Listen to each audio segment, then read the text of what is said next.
ابراہیم یا ایمان ابراہیمی، اور اس کا مقصد دراصل یہ ہے کہ آنے والے ہفتے میں ہم حضرت ابراہیم کی قربانی اور اس میں پائی جانے والی پیشن گوئی اور اس کے مقصد کو بیان کر سکیں۔ اس لیے ہم نے اس سے پہلے کہ قربانی کے بارے میں بات کریں، ہم بات کرنا چاہتے ہیں حضرت ابراہیم کے ایمان کے بارے میں۔ کیوں؟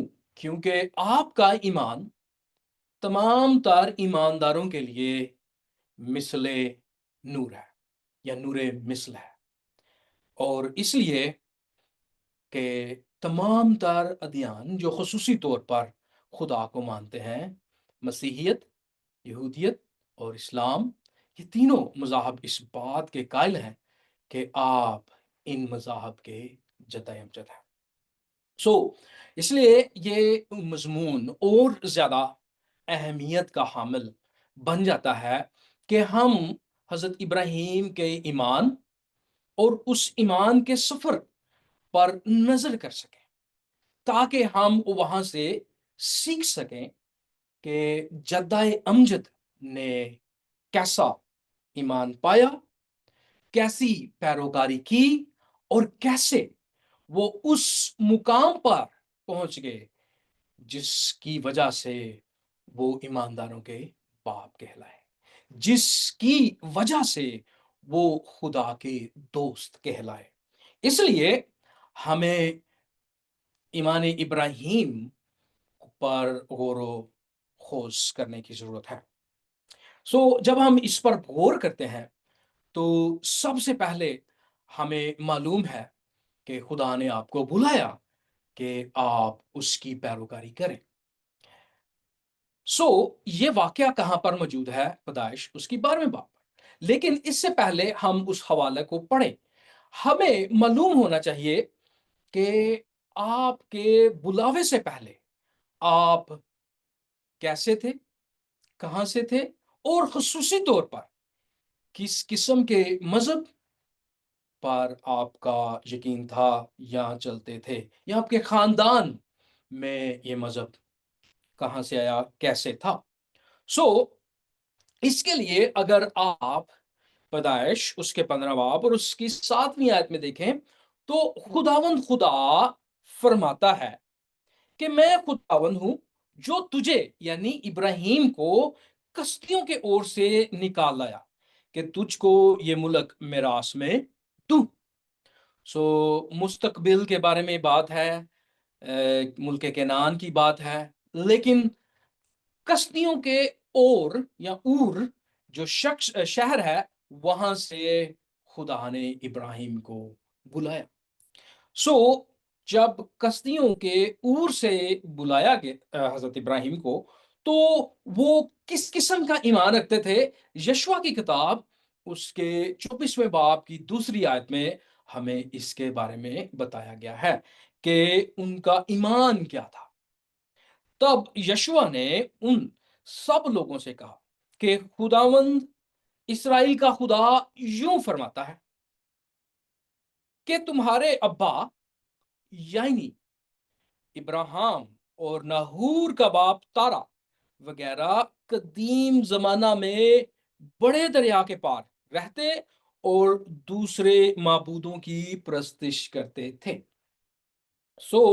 اس سے پہلے کہ حضرت ابراہیم بلائے جاتے یہوہ خدا کے وسیلہ سے کی طرف سے، تو وہ کشتیوں کے اور میں بتوں کی عبادت کرتے تھے، غیر معبودوں کی عبادت کرتے تھے۔ اور یہ کشتیوں کے اور میں جس کی عبادت کرتے تھے، ہمیں آثار قدیمہ اور تاریخ میں اس کا ذکر ملتا ہے۔ یہ جو جگہ تھی کشتیوں کا اور، یہ موجودہ عراق میں پائی جاتی ہے، اور یہ تقریباً 2100 قبل از مسیح یعنی کہ مسیح کے 2100 سال آنے سے پہلے یہ جگہ نانا دیوتا کے نام سے مشہور تھی۔ یہ نانا بچوں کا نانا نہیں، یہ دیوتا کا نام تھا، اور یہ موسوپوتامیہ یعنی کینان کے دیوتاؤں میں سے ایک تھا۔ اور اس کی خوبی جو تھی، اس کو کیوں پوجا جاتا تھا، وہ یہ تھی کہ یہ فصلوں اور ریوڑ اور خاندان کے لیے افزائش کا ذریعہ تھا۔ اب تصور کریں، حضرت ابراہیم کی 75 سال عمر ہو چکی جب اس کو بلایا گیا، اور 75 سال تک حضرت ابراہیم بے اولاد تھے۔ ان کے بھائیوں کی اولاد ہوئی، ان کے بھائیوں کے بچے ہوئے، لیکن ان کے بچے نہ ہوئے۔ آپ اس بات کو سوچ سکتے ہیں، مشرق وسطی میں اور آج ہمارے اپنے علاقوں میں جب کسی کے ہاں بیٹا بیٹی نہیں ہوتی، اولاد نہیں ہوتی، تو اس کے بارے میں کیسی بےہودہ سوچی جاتی ہے۔ ایون کہ کئی بار لوگ ان کو گناہ گار تصور کرتے ہیں اور شرم نہیں کھاتے کہ وہ ایسی توہم پرستی کو پروان چڑھا رہے ہیں یا اس پر عمل کر رہے ہیں۔ سو آپ تصور کریں، حضرت ابراہیم کس قسم کے ملک میں رہ رہا تھا، اس کے ساتھ کیا چیلنجز تھے، اور وہ کن کی عبادت کر رہا تھا۔ اس نے شاید سن رکھا ہو اپنے آباء و اجداد سے، خصوصی طور پر حضرت نوح کے بارے میں اور اس کی کشتی کے بارے میں اور اس طوفان کے بارے میں جس نے پوری زمین پر طوفان لایا اور سیلاب لایا، جس کی وجہ سے ہر ایک جان ماری گئی اور وہی واحد بچے۔ کیسی مشہور وہ کہانی تھی، کیسی زبردست وہ واقعہ تھا جس میں یہ ہوا، اور حضرت ابراہیم بھی شاید حضرت نوح کا واقعہ سن کے سوچتے ہوں گے کہ وہ خدا کیسا ہوگا، شاید وہ میری مدد کرے، شاید میں اس سے مل سکوں۔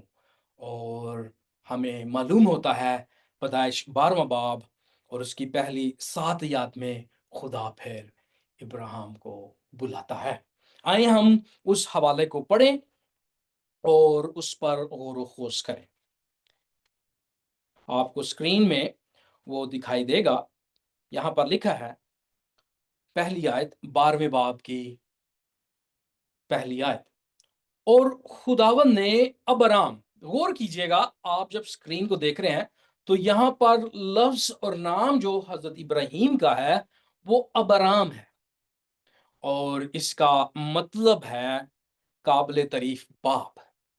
سوچیں، حضرت ابراہیم کے باپ نے ان کا نام ابرام رکھا، اس کی توقع تھی کہ اس سے نسل ہوگی، اس کے بچے ہوں گے، لیکن وہ بچے نہیں ہوئے تھے۔ آئیں ہم آگے چلتے ہیں، متن کو پڑھتے ہیں۔ اور خداوند نے ابرام سے کہا، تو اپنے وطن اور اپنے ناطے داروں کے بیچ سے اور اپنے باپ کے گھر سے نکل کر اس ملک میں جا جو میں تجھے دوں گا، اور میں تجھے ایک بڑی قوم بناؤں گا، تجھے برکت دوں گا، تیرا نام سرفراز کروں گا، سو تو باعث برکت ہو۔ جو تجھے مبارک کہیں ان کو میں برکت دوں گا، اور جو تجھ پر لعنت کرے اس پر میں لعنت کروں گا، اور زمین کے سب قبیلے تیرے وسیلہ سے برکت پائیں گے۔ اب حضرت ابراہیم کا ریاکشن، انہوں نے سن کر کیا کیا؟ سو ابراہیم یا ابرام خداوند کے کہنے کے مطابق چل پڑا، اور لوط اس کے ساتھ گیا۔ ابرام 75 برس کا تھا جب وہ حران سے روانہ ہوا۔ ابرام اپنی بیوی ساری اور اپنے بھتیجے لوط کو اور سب مال کو جو انہوں نے جمع کیا تھا، اور ان آدمیوں کو جو ان کو حران میں مل گئے تھے، ساتھ لیا، اور ملک کنعان کو روانہ ہوئے۔ اور ملک کنعان میں آئے، اور ابرام اس ملک میں سے گزرتا ہوا مقام سکم میں مورا کے بلو تک پہنچا۔ اس وقت ملک میں کنانی رہتے تھے۔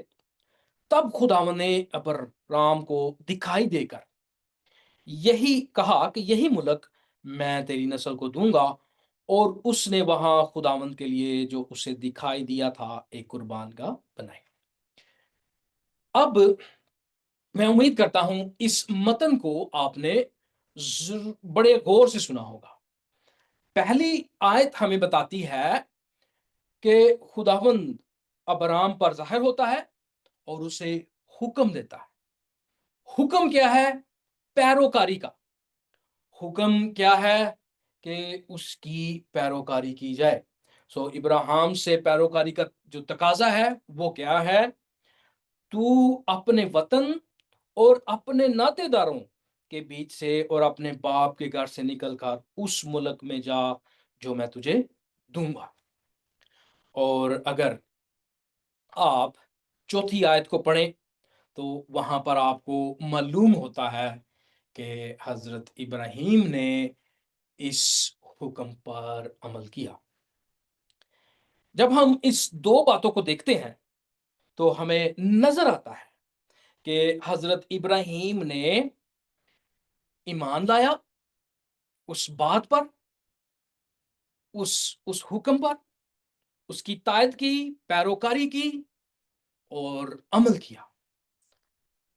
ایمان لایا، ہم یقین رکھتے ہیں کہ حضرت ابراہیم کا ایمان پکا اور سچا تھا، لیکن جو پیروکاری ہے اس میں ہم دیکھتے ہیں کہ ویسے نہ ہوئی جیسے کہی گئی تھی۔ یہاں پر خدا کہتا ہے کہ تو اپنے ملک کو چھوڑ اور اپنے ناطے داروں کو چھوڑ۔ حضرت ابراہیم اپنے ناطے داروں کو اور شہر یا ملک کو چھوڑتے ہیں، لیکن اپنے بھتیجے کو، لوط کو ساتھ لے آتے ہیں۔ تو یہاں سے ہم معلوم کرتے ہیں کہ یہ جو نیا ایماندار بلایا گیا تھا، اس کی سمجھ ایمان کے بارے میں تو درست تھی۔ اس کو سمجھ لگی کہ اسے اپنے ملک کو چھوڑنا ہے اور ناطے داروں کو چھوڑنا ہے، لیکن وہ اپنے بھتیجے لوط کو ساتھ لے کر نکلتا ہے۔ اس سے معلوم ہوتا ہے کہ ایمان میں تو کمزوری نہیں، لیکن تابعداری میں، اس کی ایمان کی سمجھ میں ابھی مکمل سمجھ نظر نہیں آ رہے۔ اس لیے ہم جب اس کو دیکھتے ہیں تو یہ بات ہمارے سامنے اور واضح ہو جاتی ہے جب ہم حضرت ابراہیم کو اگلے اسی چیپٹر کے 12ویں چیپٹر میں ہم دیکھتے ہیں کہ وہ فرعون کے سامنے کیسے کمزور پڑ جاتے ہیں۔ ہم اگلے ابواب میں ہم دیکھتے ہیں کہ لوط اور حضرت ابراہیم کے درمیان کیا ہوتا ہے۔ ہم اس سے آگے چلتے ہیں تو پتہ چلتا ہے کہ پھر ابھی ملک ایک اور بادشاہ ہے، اس کے سامنے کیا ہوا۔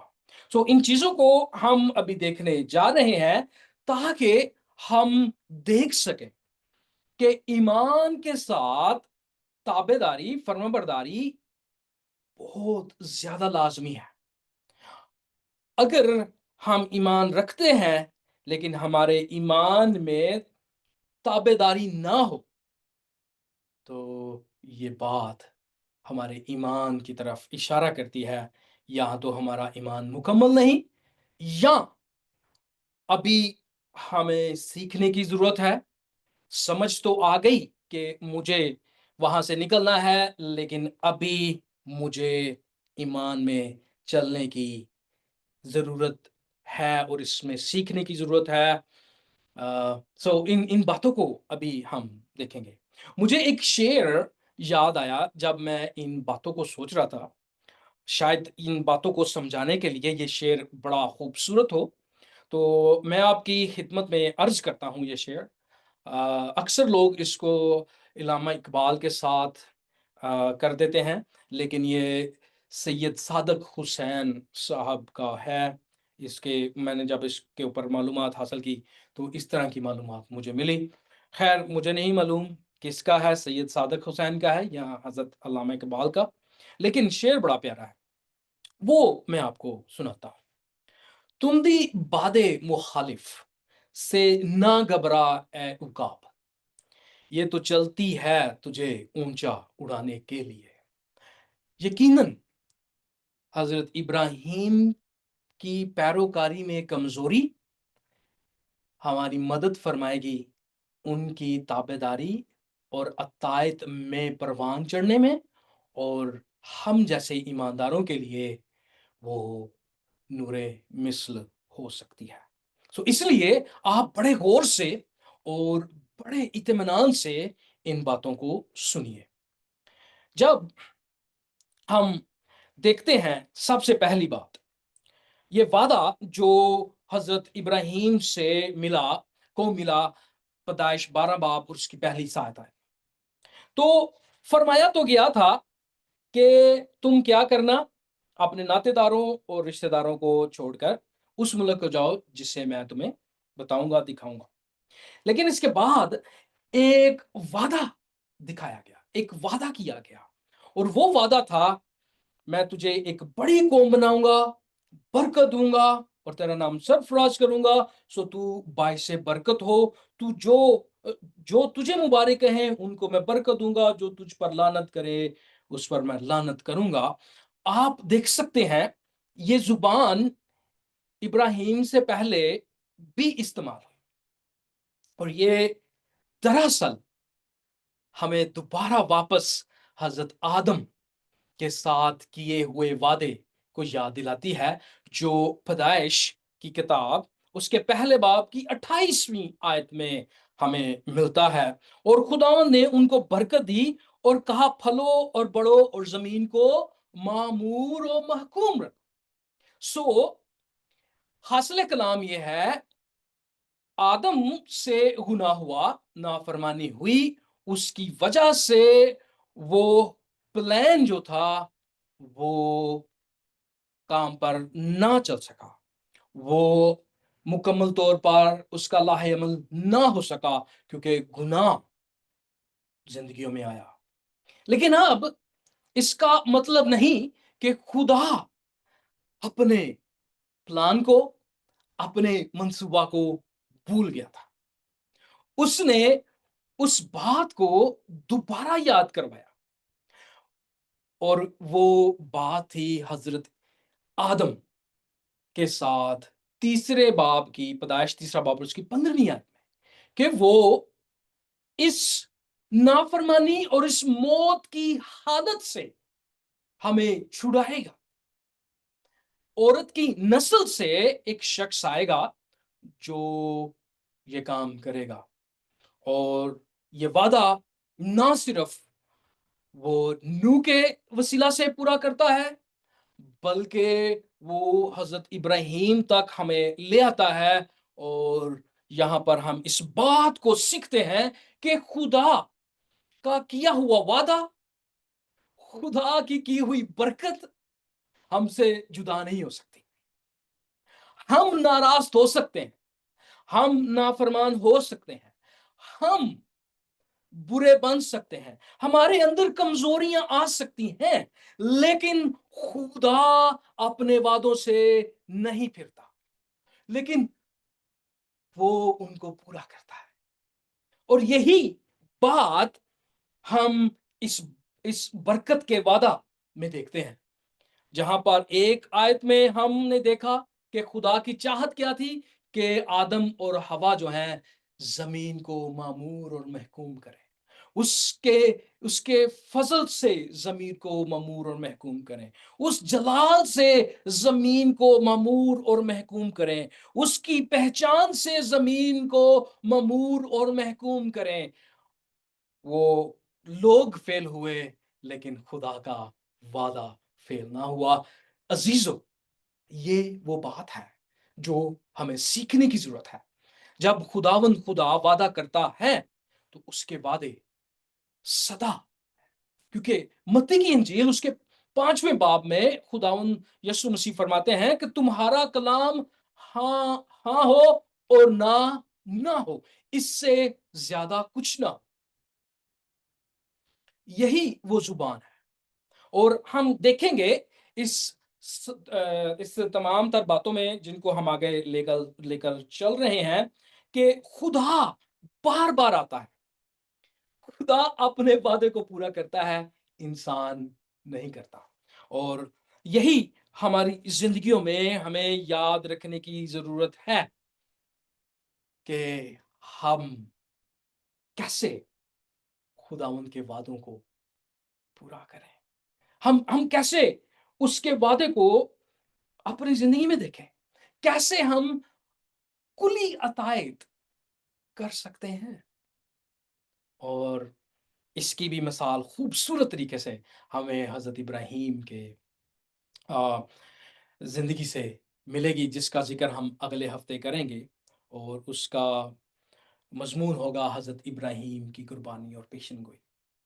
جی، حضرت ابراہیم چل پڑتے ہیں، اور معلوم ہوتا ہے کہ وہ اپنے بتیجے لوط کے ساتھ نکلے ہیں، اور معلوم ہوتا ہے کہ انہوں نے بات تو سنی ہے، لیکن دراصل اس بات کو مکمل طور پر اس کی عطائت میں کمزوری نظر آتی ہے۔ اور جب وہ اس کی کمپنی میں آتے ہیں لوط کی، تو کرنتھیوں کا خط ہمیں بڑے واضح طور پر ایک بات سکھاتا ہے، ایک اصول دکھاتا ہے، اور وہ یہ ہے کہ پہلا کرنتھیوں 15:33، فریب نہ کھاؤ، بری صحبتیں اچھی عادتوں کو بگاڑ دیتی ہیں۔ اور یہی چیز ہم دیکھتے ہیں، اور یہی جو ماجرا ہے، ہم حضرت لوط کی زندگی میں دیکھیں گے۔ اچھا، کافی چیزیں میں نے آپ کے سامنے بنیادی جو تھیں وہ میں نے بتا دی، تاکہ آپ جب ان کو اب سنیں تو آپ سمجھتے جائیں کہ یہاں پر کیا ہو رہا ہے۔ سب سے پہلی جو مشکل حضرت ابراہیم پر آتی ہے، وہ فرعون کی سامنے جو ہے وہ جھوٹ بولا جاتا ہے۔ کیوں جھوٹ بولا جاتا ہے؟ اس کا ذکر آپ کو پیدائش 12 باب اس کی 11 اور 13 میں ملے گا۔ یہاں پر حضرت ابراہیم اپنی بیوی ساری سے کہتے ہیں، ایسا ہوا کہ جب وہ مصر میں داخل ہونے کو تھا تو اس نے اپنی بیوی ساری سے کہا کہ دیکھ، میں جانتا ہوں کہ تو دیکھنے میں خوبصورت ہے، اور یوں ہوگا کہ مصری تجھے دیکھ کر کہیں گے کہ یہ اس کی بیوی ہے، وہ مجھے مار ڈالیں گے، مگر تجھے زندہ رکھ لیں گے۔ تو یہ کہہ دینا کہ میں اس کی بہن ہوں، تاکہ تیرے سبب سے میری خیر ہو اور میری جان تیری بدولت بچی رہے۔ اب جب فرعون دیکھتا ہے حضرت سارہ کو، تو وہ اس کو اپنی بیوی بنا لیتا ہے، اور کس وجہ سے؟ جھوٹ بولا جاتا ہے۔ اور جب وہ ایسا عمل کرتا ہے تو خدا کی جو سزا ہے وہ فرعون پر نازل ہوتی ہے، اس کی بلا جو ہے وہ فرعون پر نازل ہوتی ہے۔ وہ کون کون سی بلائیں آتی ہیں اس کے اوپر؟ پر خداوند نے فرعون اور اس کے خاندان پر ابرام کی بیوی ساری کے سبب سے بڑی بڑی بلائیں نازل کی۔ ابراہیم کی وجہ سے نازل نہیں کی، یہاں پر متن ہمیں بتاتا ہے ساری کی وجہ سے، کیونکہ ساری جو ہے وہ تو بے گناہ ہے۔ اس معاملے میں جو معاملہ ہے، جو جھوٹ ہے، وہ حضرت ابراہیم کی طرف سے ہے، اور ساری جو ہے وہ بے گناہ ہے۔ اور وہ بلائیں جو ہیں وہ جب آتی ہیں، تب فرعون نے ابراہیم کو بلا کر اس سے کہا کہ تو نے مجھ سے یہ کیا کیا؟ تو نے مجھے کیوں نہ بتایا کہ یہ تیری بیوی ہے؟ تو نے یہ کیوں کہا کہ وہ میری بہن ہے؟ اس لیے کہ میں نے اسے لے لیا اور وہ میری بیوی بنے۔ دیکھ، تیرے تیری بیوی حاضر ہے، اس کو لے اور چلا جا۔ یعنی کہ وہ اتنا ڈرا کہ اس کو کہتا ہے کہ بھائی یہاں سے آپ چلے جائیں۔ اور فرعون نے اس کے حق میں اپنے آدمیوں کی ہدایت کی، اور انہوں نے اسے اور اس کی بیوی کو اس کے سب مال کے ساتھ روانہ کر دیا۔ آپ دیکھ سکتے ہیں یہاں پر ابراہیم کی کمزوری، وہ نکل تو آیا ہے، ایمان تو لے آیا ہے، لیکن عطائت میں کمزوری آئی ہے۔ پہلی کمزوری بتیجے کو ساتھ لے آئے، دوسری کمزوری بھروسہ نہ کیا۔ لیکن خدا یقیناً ابراہیم کے ایمان کو جانتا تھا۔ یہاں پر اس بات کی دلیل ہے کہ خدا ابراہیم کے دل کو جانتا ہے، لیکن ابراہیم کو بڑھنے کی ضرورت تھی، ابراہیم کو اپنے ایمان میں بڑھوتری کرنے کی ضرورت تھی، اس لیے ابراہیم کو وہ وقت دیتا ہے کہ وہ اس میں بڑھے۔ اور اسی طرح آج ہمارے ساتھ بھی ہوتا ہے۔ آگے ہم دیکھتے ہیں کہ جب فرعون سے چھٹکارا ملتا ہے تو ایک اور بادشاہ کے سامنے حضرت ابراہیم جھوٹ بولتے ہیں، اور اس شخص کا نام، اس بادشاہ کا نام ابی ملک ہے۔ جب ابی ملک کے ساتھ بھی وہی فریب کیا جاتا ہے، یہ ایمانداروں کی تصویر ہے۔ ہم ایک بار تو گناہ کرتے ہیں، پھر بحال ہو جاتے ہیں، پھر وہی کام کرتے ہیں۔ اور یہاں پر وہی ایک تصویر ہمیں نظر آتی ہے جہاں پر عطائت میں کمزوری اور اپنی بات، اپنی اپنی چلاکی، یا اپنی جو ہے وہ بات کو خدا سے بڑا سمجھ کر عمل میں لایا جاتا ہے۔ پیدائش 20 باب اور اس کی 4 سے 17 میں یہ واقعہ یوں رقم ہے، پر ابھی ملک نے اسے صحبت نہیں کی تھی، سو اس نے کہا، اے خداوند، کیا تو صادق قوم کو بھی مارے گا؟ اس سے پہلے کی آیات ہمیں بتاتی ہیں کہ خدا اس پر ظاہر ہوا اور اس کو کہا کہ یہ کام مت کر، تو اس لیے وہ ڈر گیا، اور اس نے پھر کہا کہ تو صادق قوم کو بھی مار ڈالے گا؟ کیا اس نے خود مجھ سے نہیں کہا کہ یہ میری بہن ہے؟ اور وہ بھی یہی کہتی تھی، ٹھیک ہے، کہ وہ میرا بھائی ہے۔ میں نے تو اپنے سچے دل اور پاکیزہ ہاتھوں سے یہ کیا۔ اور خدا کیا جواب دیتا ہے؟ خدا نے اسے خواب میں کہا، ہاں میں جانتا ہوں کہ تو نے اپنے سچے دل سے یہ کیا، اور میں نے بھی تجھے روکا کہ تو میرا گناہ نہ کرے، اس لیے میں نے تجھے اس کو چھونے نہ دیا۔ اب تو اس مرد کی بیوی کو واپس کر دے، کیونکہ وہ نبی ہے اور وہ تیرے لیے دعا کرے گا اور تو جیتا رہے گا، پر اگر تو اسے واپس نہ کرے تو جان لے کہ تو بھی اور جتنے تیرے ہیں سب ضرور ہلاک ہوں گے۔ بڑی حیرت انگیز بات، ابراہیم کے نقص اور خدا پر بھروسہ رکھنے میں کمزوری کے باوجود خدا نے سارا بی بی کی حفاظت کی، اور اس بات کو یقینی بنایا کہ خود مداخلت فرمائی اور بی بی سارا کو آزاد کروایا۔ یہ خدا کے فضل اور اٹل عزم کا نمونہ ہمیں نظر آتا ہے، یہاں تک کہ پیروکار جب کمزور ہو جائیں تو ان کو وہ مہلت دیتا ہے۔ اگر آپ نے مسیح کے صلیبی واقعہ کو پڑھا ہو تو آپ کو یاد ہوگا کہ مسیح کا ایک جو چہیتا، آپ اسے کہہ سکتے ہیں، شاگرد تھا پترس، جو ہر بات میں بات کرنا پسند کرتا تھا۔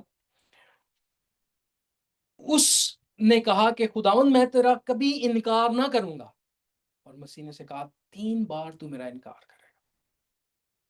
لیکن اس کے بعد اس نے کیا کہا کہ خداوند میں تیرے لیے جان بھی دینے کے لیے تیار ہوں۔ مسیح نے کیا کہا کہ جب تو واپس آئے، جب تو مضبوط کیا جائے، جب تو طاقت پائے تو اپنے بھائیوں کو مضبوط کرنا۔ جب ہم اپنی کمزوری سے باہر آتے ہیں تو ہم اپنے آپ کو بہت بڑے ہیرو